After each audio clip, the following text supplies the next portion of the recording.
Le chef de l'État au domiciliaire du président du PDC-RDA, Henri Konan Bédié. Au menu, l'investiture d'Alassane Ouattara comme candidat du RHDP samedi et les situations économiques et sécuritaires du pays. Le groupe Heineken veut s'implanter en Côte d'Ivoire. Une délégation de la multinationale a rencontré hier le Premier ministre pour lui faire part de son projet qui va coûter près de 100 milliards de francs CFA. Et le Premier ministre français, lui, fait le point des attentats déjoués depuis janvier en France. Manuel Valls parle de 5 attaques déjouées. Bonjour à tous. Le président Alassane Ouattara a échangé hier avec le président du PDC-RDA, Henri Konan Bédié. Le chef de l'État et son aîné ont fait un tour d'horizon de l'actualité nationale, du processus politique, des situations économiques et sécuritaires du pays. Il a été aussi question de la convention du RHDP le samedi 25 avril prochain. C'est dans moins de 48 heures à Ouattouré. La convention d'investiture officielle du président de la République Alassane Ouattara comme candidat unique du Rassemblement des Oufouettistes pour la démocratie et la paix RHDP va se tenir le samedi 25 avril au stade Félix Houphouët-Boigny. Avant cet événement majeur, le chef de l'État est venu dire merci au président Henri Konan Bédié et faire avec lui le point de l'actualité nationale. Je suis venu, comme à l'accoutumée, saluer mon aîné, le président Henri Konan Bédié, et aussi faire un tour d'horizon concernant l'actualité nationale et le processus politique, la situation économique, la situation sécuritaire. Mais je suis venu surtout remercier le président, puisque le président Henri Konan Bédié est en même temps le président de la conférence des présidents des partis du RHDP. Et comme vous le savez, il a décidé que le samedi 25 avril, au stade Félix Houphouët-Boigny, il y aura donc l'investiture du candidat unique du RHDP.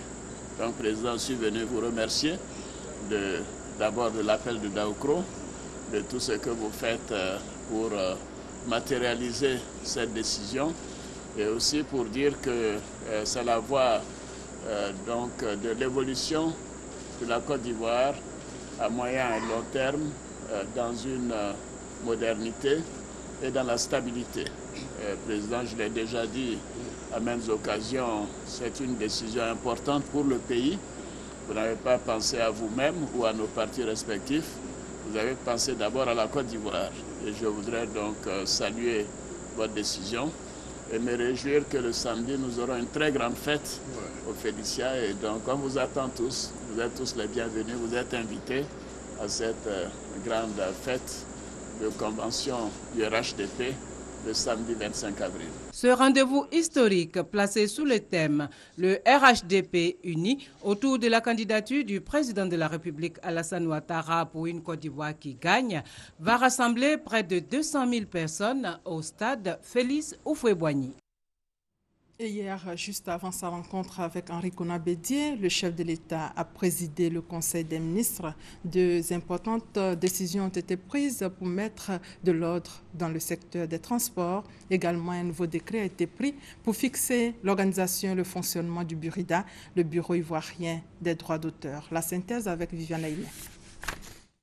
Le Conseil des ministres, réuni ce mercredi 22 avril sous la présidence du chef de l'État, le président Alassane Ouattara, a décidé de permettre l'accès au crédit aux planteurs et agriculteurs. Jusqu'alors, seuls les planteurs de café et de cacao pouvaient bénéficier du récépissé d'entreposage qui leur permettait l'accès au crédit.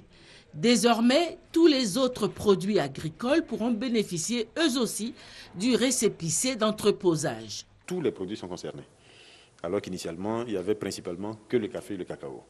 Donc aujourd'hui, le palmier à huile est concerné, le caoutchouc est concerné, l'anacarde est concerné, le coton est concerné.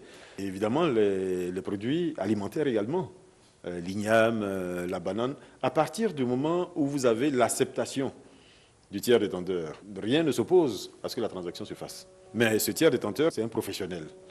Donc c'est lui qui appréciera. C'est lui qui vous financera éventuellement. Si vous lui déposez 10 tonnes de bananes et qu'il vous remet l'argent pour ces 10 tonnes de bananes, ça veut dire la transaction est faite. Maintenant, à lui de s'arranger pour que la banane en question ne pourrisse pas entre ses mains. Le Conseil des ministres a pris 2 importantes décisions dans l'objectif de mettre de l'ordre dans le secteur du transport. En premier lieu, la réglementation de la profession de transporteur. Et désormais, vous serez connu comme transporteur, ce qui n'était pas le cas jusqu'à aujourd'hui. Puisqu'il suffit d'avoir un véhicule, on se met à faire du transport sans demander aucune autorisation à personne. Et puis, il y aura des conditions pour être transporteur. C'est-à-dire que n'importe qui ne pourra pas être transporteur, comme cela a été le cas jusqu'à aujourd'hui. Il faudra avoir 21 ans révolus, résider en Côte d'Ivoire, être de nationalité ivoirienne ou être de la nationalité d'un des pays membres de la CEDEAO, de l'UEMOA, d'un pays tiers accordant la réciprocité aux ressortissants ivoiriens. Vous devrez produire par exemple un extrait de casier judiciaire pour les dirigeants sociaux. L'idée, c'est vraiment de mettre plus de transparence et de permettre qu'il y ait un contrôle en amont sur ce qui se fait. En second lieu, il a été décidé l'utilisation d'un document unique pour le transport des marchandises. Un document unique de transport routier de marchandises, en abrégé DEIT, en lieu et place d'un certain nombre de documents qui par le passé existaient, notamment la lettre de voiture nationale, la lettre de voiture internationale ou inter-État, ou même la feuille de route. Il s'agit là aussi de simplifier les procédures pour les transporteurs qui auront auparavant été agréés. Le Conseil s'est aussi penché sur la situation de crise récurrente au sein du BURIDA, le Bureau ivoirien des droits d'auteur. Un nouveau décret a été pris pour fixer l'organisation et le fonctionnement de cette maison des artistes. Il a été décidé donc de revoir les textes qui régissent le BURIDA. Donc à la lumière de toutes les faiblesses qui ont pu être constatées par le passé, un nouveau décret a été pris qui fixe plus clairement les attributions, l'organisation, le fonctionnement du BURIDA.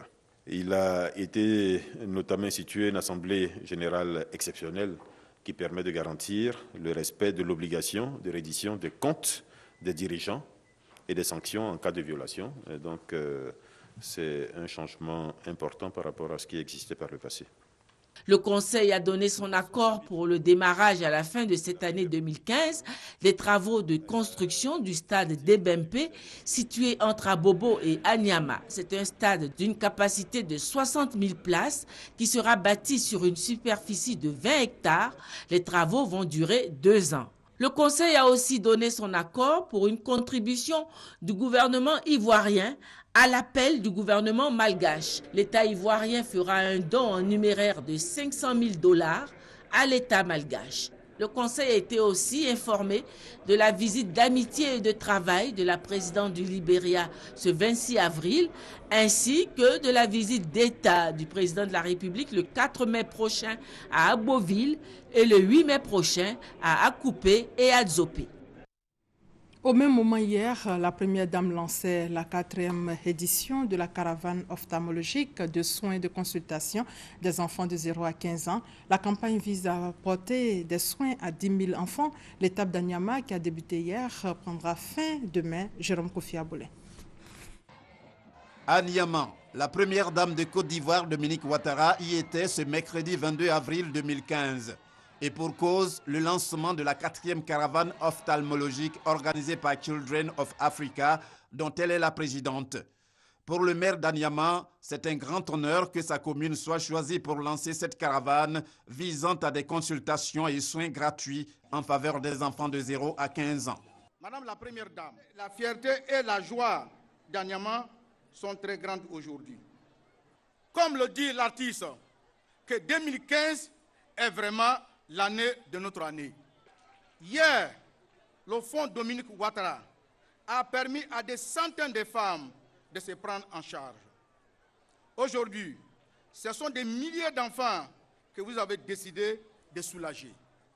En tant que porte-parole des tout-petits, Kendra Marie-Emmanuel, 10 ans, a exprimé à la Première Dame la gratitude des enfants d'Anyama, indiquant que les soins à eux apportés vont leur permettre de mieux travailler à l'école. Maman au grand cœur, une fois encore, les enfants d'Aniamon n'ont pas été oubliés. Après avoir reçu des kits et des tenues scolaires, vous vous inquiétez pour la santé de nos yeux. Merci maman.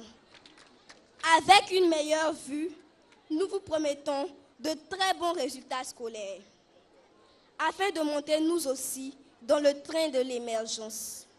À l'instar du professeur Fanny Adama, président de la Société ivoirienne d'ophtalmologie, la ministre de la Santé et de la lutte contre le sida a fait savoir que donner une meilleure vue aux enfants, c'est leur donner l'espoir. Madame la Première Dame, ces beaux cadeaux que vous allez encore donner aux enfants, si ces enfants n'ont pas la possibilité de voir, de les apprécier, cela est presque vain. Et en cela, Madame la Première Dame, vous avez touché un élément essentiel. Et je voudrais, au nom de ma collègue ici présente et en mon nom personnel, vous dire à quel point ces enfants ont besoin effectivement pour cette émergence dont parle le président de la République. Ce sont les premiers acteurs de cette émergence. Et si ces enfants n'ont pas la vue, il est certain qu'ils ne pourront pas rentrer dans cette émergence et surtout avoir un cursus scolaire impeccable. Donc c'est important, la vue est essentielle. Pour la première dame de Côte d'Ivoire, Dominique Ouattara, quand il s'agit d'assurer la santé des enfants, il n'y a pas d'effort à ménager. Jusqu'à ce jour, ce sont 48 000 enfants qui ont été consultés dans tout le district d'Abidjan, à Aboissau, Yamoussoukro, Kong et Ferké, et parmi eux, des milliers ont pu être suivis et traités, parfois opérés pour des problèmes oculaires divers. Pour cette 4e édition, nous projetons de consulter 10 000 enfants issus des couches défavorisées dans les villes d'Anyama, de Bongouanou et de Dimbokro. Comme la vie, la vue n'a pas de prix. C'est pourquoi je crois fermement qu'aucun effort ne doit être ménagé pour assurer la santé de nos enfants.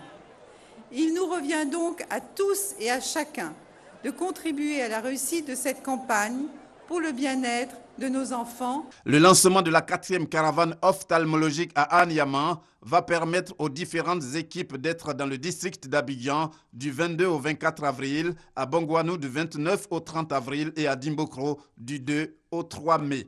Cette cérémonie a été une fois de plus l'occasion pour la première dame de Côte d'Ivoire de faire parler son cœur. Elle a fait don de plusieurs lots en nature et en espèces, le tout d'une valeur de 18 millions de francs CFA. Et comme c'est la fête à chaque fois que la présidente de Children of Africa va vers les enfants, on ne peut pas dire que la cérémonie d'Anyama n'en a pas été une. Toujours dans le domaine de la santé, l'ouverture à Yamoussoukro des 3e et 11e congrès scientifiques international conjoints de la Société de chirurgie orthopédique et traumatologique. Durant 4 jours, plus de 400 chirurgiens orthopédistes et traumatologues des pays d'Afrique et d'Europe échangeront et partageront leur expérience dans leurs différentes spécialités. Reportage Ouattara Amadou Walter, commentaire Brahima Doubia. Promouvoir et développer la chirurgie orthopédique, traumatologique, plastique et réparatrice en Côte d'Ivoire, telles sont les missions que s'assigne la Société ivoirienne de chirurgie orthopédique et traumatologique, SIVCOT. Cette structure est également membre de la Société africaine d'orthopédie, SAFO. Fort de cette collaboration, ces deux sociétés de chirurgie orthopédique et traumatologique viennent d'ouvrir respectivement leur 3e et 11e congrès de façon conjointe à la Fondation Félix Houphouët-Boigny de Yamoussoukro. Objectif de cette rencontre internationale qui réunit des spécialistes de 11 pays, susciter et faciliter les contacts, les échanges et les liens scientifiques entre les chirurgiens spécialistes. Confronter nos diverses expériences. Deuxièmement, c'est de nous faire connaître davantage par les autorités administratives qui nous écoutent de manière à ce que nos plateformes techniques soient à la hauteur. Les chirurgiens juniors, en les amenant à connaître l'histoire de la SAFO, à adhérer au projet de l'orthopédie, nous aurons à coup sûr des orthopédiques dans le futur qui pourront prendre en charge correctement les affections de l'appareil locomoteur de nos patients. Le représentant du ministre de la Promotion de la Jeunesse, des Sports et des Loisirs a traduit la gratitude du ministre Alain Lobognon. Les conclusions qui sont tirées de ces congrès feront réagir de nouvelles attitudes dans nos pratiques quotidiennes. Au terme de 4 jours de travaux marqués par 12 conférences et 177 communications, ce sont plus de 400 chirurgiens orthopédistes et traumatologues des pays d'Afrique et d'Europe qui verront leur capacité renforcée à travers des échanges et des partages d'expériences. Et c'est en image ici à Abidjan, le groupe Heineken veut s'implanter en Côte d'Ivoire. Une délégation de Heineken a rencontré hier le Premier ministre pour lui faire part de son projet. L'entreprise compte construire une brasserie d'un coût de près de 100 milliards de francs CFA. Le groupe Heineken compte réaliser ce projet dans 1 an et l'usine sera implantée sur l'autoroute, plus précisément à PK24. Ce projet a été salué par le Premier ministre Daniel Kablan-Duncan. Au chapitre politique, Gilbert Koneka-Fana, secrétaire général adjoint du RDR, chargé de l'administration du patrimoine et de l'organisation, était en tournée de mobilisation dans la région du Gontougo. Gilbert Koneka-Fana est allé partager avec les populations les ambitions du président Alassane Ouattara pour la Côte d'Ivoire. On fait le point avec Michel Digré. Une forte délégation du RDR dans le Gontougo pour donner un signal fort aux militants de ce parti. À 6 mois de la présidentielle, l'heure doit être à la mobilisation dans toutes les régions du pays pour la réélection d'Alassane Ouattara. C'est l'essentiel du message livré par Gilbert Koneka-Fana aux populations des villages sillonnés. Pour lui, le président Ouattara a démontré sa capacité à remettre le pays sur les rails du développement. Un second mandat lui permettra d'améliorer davantage les conditions de vie des Ivoiriens. C'est le médecin qui sait quel est le médicament qu'il faut donner au malade pour le guérir. Et c'est ça Alassane Ouattara. Après 2015, là, la Côte d'Ivoire ne marchera pas seulement, elle va commencer à courir. Est-ce que le RDR est fort à sa piste? Les militants du RDR du Gontougo ont tenu à rassurer Gilbert Koneka-Fana. La flamme de la mobilisation restera allumée dans la localité jusqu'aux élections. La délégation conduite par Koneka-Fana a eu des échanges avec les rois et chefs coutumiers de la région qui ont adhéré à son message. La coordination des transporteurs de la jeunesse du PDC-RDA a organisé une conférence de presse. Objectif, mobiliser tous les transporteurs de cette jeunesse à l'investiture du président Alassane Ouattara qui aura lieu ce samedi au stade Félix Houphouët-Boigny. Christian Mandé, Abou Sanogo pour plus de détails. Mobilisation totale des transporteurs de la jeunesse PDCI-RDA à l'investiture du président Alassane Ouattara. C'est l'enjeu principal de la coordination des transporteurs de la jeunesse du Parti démocratique de Côte d'Ivoire. Pour réussir ce pari, une conférence de presse a été organisée en vue d'expliquer aux transporteurs la portée de cette mobilisation.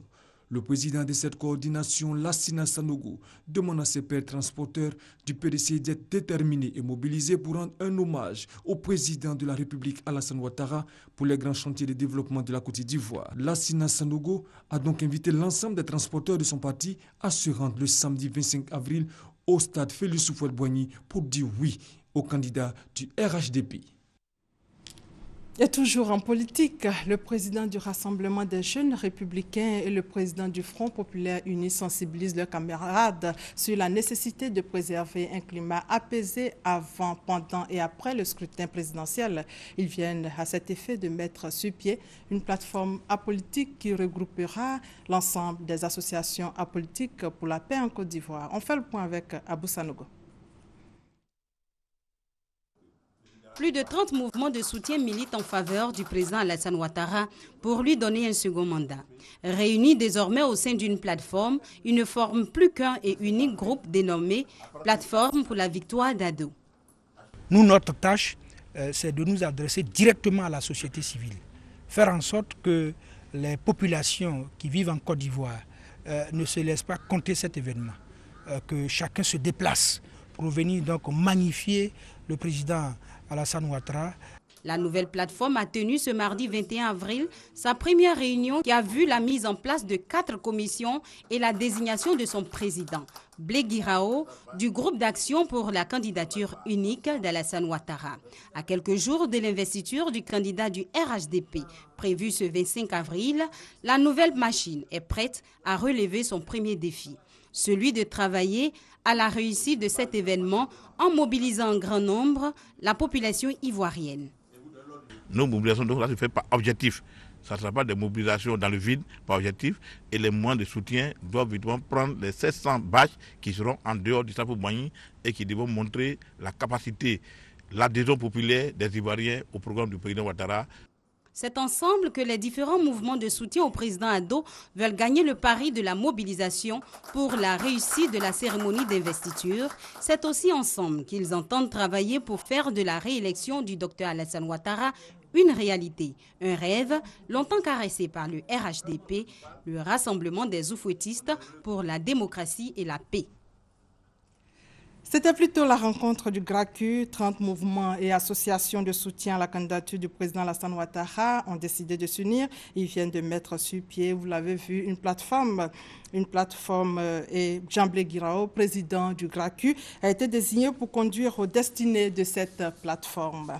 Et cette fois sera la bonne. Le président du Rassemblement des jeunes républicains et le président du Front populaire uni sensibilisent leurs camarades sur la nécessité de préserver un climat apaisé avant, pendant et après le scrutin présidentiel. Ils viennent à cet effet de mettre sur pied une plateforme apolitique qui regroupera l'ensemble des associations apolitiques pour la paix en Côte d'Ivoire. On fait le point avec Abou Sanogo. Zadi Djedjekera, président du Front populaire uni, FPU, et Dassan Santi Kwelti, président du Rassemblement des jeunes républicains, ensemble pour sensibiliser leurs camarades sur la nécessité de préserver un climat apaisé avant, pendant et après la présidentielle d'octobre 2015. Et pour cela, ils viennent de mettre sur pied une plateforme dénommée Agir, association de jeunesse ivoirienne pour des élections apaisées qui regroupe tous les leaders de jeunesse ivoirienne. Et cette plateforme est politique pour des raisons simples. C'est de permettre de donner la chance à tout le monde de rentrer dans cette plateforme pour qu'ensemble, on sensibilise la jeunesse. Le patriotisme, ça nous appelle, pour ne pas qu'on revive ce que nous avons vécu en 2010. Le président de la jeunesse républicaine a invité les jeunes au changement de mentalité et a exhorté les politiques à cultiver la démocratie. Il faut que ça change à Côte d'Ivoire, il faut que ça change en Afrique, il faut que le changement commence par la Côte d'Ivoire. Il faut que tous nous puissions nous dire que la démocratie doit vivre dans nos pays. Les représentations de jeunesse de partis politiques et de la société civile se retrouveront les 23 et 24 avril prochains dans le cadre d'un conclave en vue de proposer une matrice d'action commune sur l'ensemble du territoire ivoirien afin de préparer un environnement propice à des élections générales apaisées. Dans les régions du Guémon et du Cavali, les jeunes bénéficient de divers projets pour leur réinsertion socio-économique. À Taï et dans la nouvelle sous-préfecture de Kadé, ils ont été recrutés par le PAPC pour formation dans le domaine du BTP, bâtiments et travaux publics, nous dit Eugène Atoubé. Taï, aujourd'hui chef-lieu du département, ne dispose pas encore de bâtiments tenant lieu de préfecture. Le préfet, les secrétaires généraux de préfecture et leurs collaborateurs ont leur bureau logé dans les locaux de la sous-préfecture, devenu du coup trop exigu. Une situation que le projet d'assistance post-conflit PAPC se propose de régler. Le site où sera construit le bâtiment qui va abriter les bureaux de la préfecture de Taï a fait l'objet d'une visite. À quelques pas de là, le lycée moderne de Taï.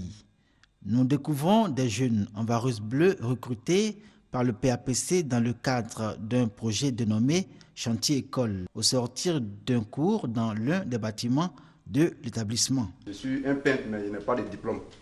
J'ai appris ça sur l'État. Donc il dit, bon, moi aussi je vais aller me faire inscrire comme ça. S'il y a eu encore une autre formation là-bas, je pourrais avoir un diplôme comme ça qui va me permettre demain d'aller me faire embaucher quelque part ou bien me permettre de travailler partout. Des jeunes apprenants hyper motivés, bénéficiaires d'une solide formation, aux techniques du bâtiment qui les conduira sur le chantier de la préfecture de Taï comme ouvriers. Ils ont vraiment manifesté leur désir de vouloir d'abord être formés et ensuite de construire leur préfecture, c'est-à-dire la préfecture de la localité de Taï. C'est à partir de là que les populations vont se rendre compte que le département marque un changement dans l'évolution de la vie de la circonscription.